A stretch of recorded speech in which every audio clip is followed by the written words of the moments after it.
எப்பொழுதுமே மார்க்கெட்டுக்கு போகிறப்போ எந்த காய் வாங்குறேனோ இல்லையோ பாவக்காய் மட்டும் ஒன்று வாங்கிட்டு வந்துடுவேன். ஏன்னா எனக்கு பாவக்காயில் புளிக்குழம்பு வச்சு சாப்பிட ரொம்ப பிடிக்கும். அதுலேயே ரீசெண்ட் டேஸில் இப்போ எனக்கு வந்துட்டு இந்த சாம்பார் கூட பாவக்காய் சும்மா அப்படியே வறுத்து சாப்பிட்றது அவ்வளோ எனக்கு பிடிச்சிருக்கு.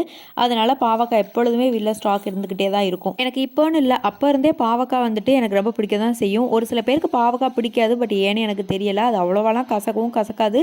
பட் எனக்கு பாவக்காய் பர்சனலாக ரொம்ப பிடிக்கும். உங்கள் யாருக்கெல்லாம் பாவக்காய் பிடிக்கும் பிடிக்காதுங்கிறத கமெண்ட்டில் சொல்லுங்கள்.